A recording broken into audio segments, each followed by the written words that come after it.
the L train is on track, and so is LaSalle. 16-point lead. Simmons with 15.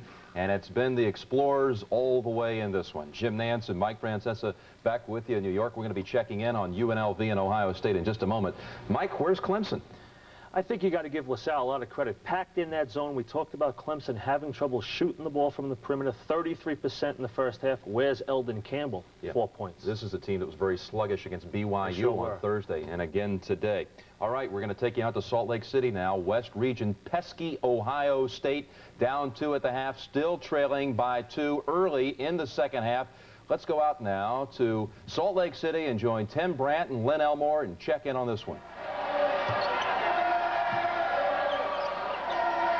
14 minutes remaining in the ball game here in Salt Lake City. Want to welcome those of you who've been watching Clemson and LaSalle.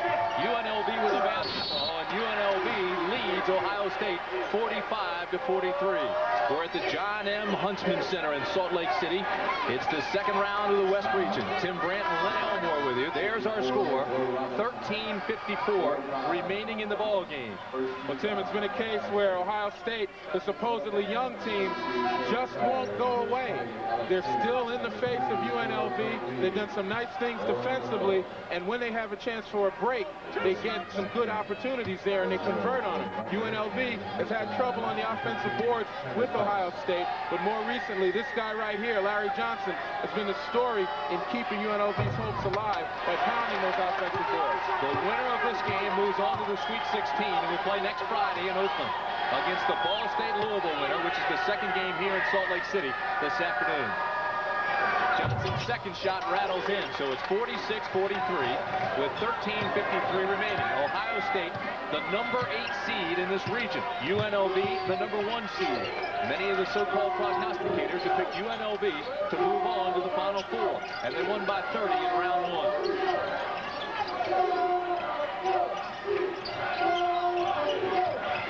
This is Jet.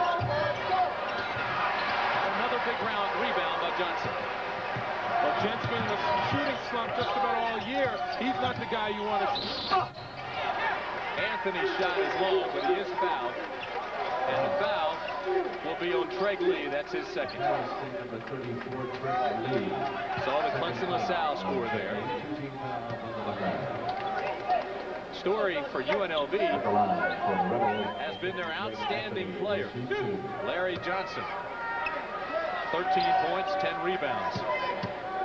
And it also has to be this guy right here. Not only an injury, but when he's out of the game for UNLV, Jerry Tarkanian gets in that particular position because he's the guy that leads this offense. And what happens is they get out of sync, and they had been at the end of the half, and that's why Ohio State is where they are.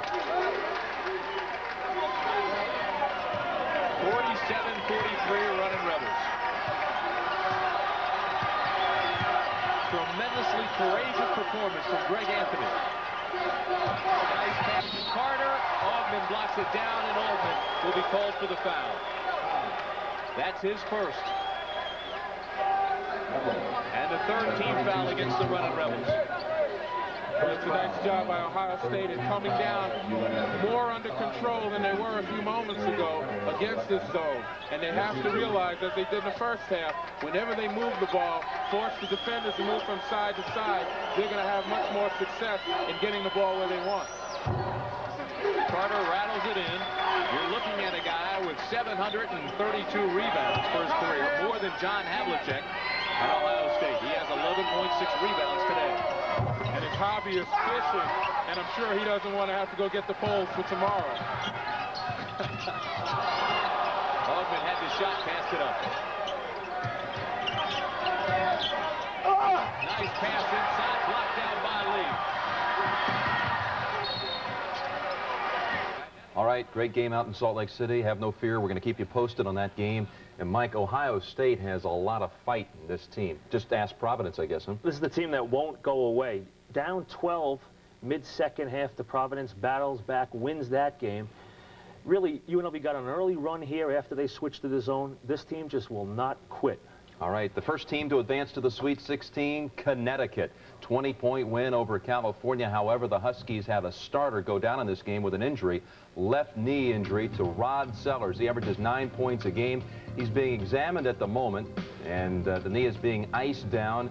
And they say they'll really know by tomorrow when he's re-examined once more whether or not Sellers will be able to play Thursday in the regional semifinals. Rod Sellers injured in the Connecticut victory, but it was a game today where UConn, they even admitted that they were a little bit nervous, a little apprehensive in the opener against Boston University on Thursday. But today, Connecticut looked really good, Mike. That's a good point. When you're a 1 seed, you have to get to that regional. You have to get to the Sweet 16, and then you just take a deep breath, and that was expected. 2 key stats here, Jim, to look at. They forced 28 turnovers. They had 16 steals. That's how Connecticut plays. They turn you over, everything off the defense. All right, Mike, of course, we're going to get back to LaSalle and Clemson, but let's tell you about the next game in our quadruple header. It's the third part of our big day today. Many will see North Carolina against Oklahoma, Ball State, Louisville, Cal Santa Barbara against Michigan State. A lot of Oklahoma fans down in Austin, as well as Arkansas fans. Dayton, Arkansas will be the late game. Many will see, however, the LSU Georgia Tech game. So, big day of action, second round underway. We'll get back to LaSalle and Clemson as we continue on the road to the Final Four in just a moment.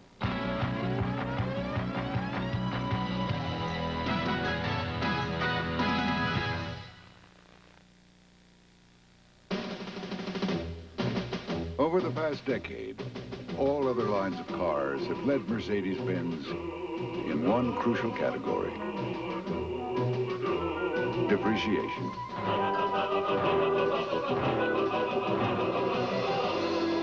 Which proves that sometimes great cars finish last. Mercedes-Benz, the resale legend. It takes hard work to get anywhere in life.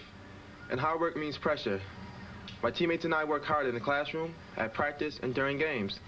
We all feel like getting out from under the pressure sometimes. But turning to drugs and drinking to escape pressure is foolish.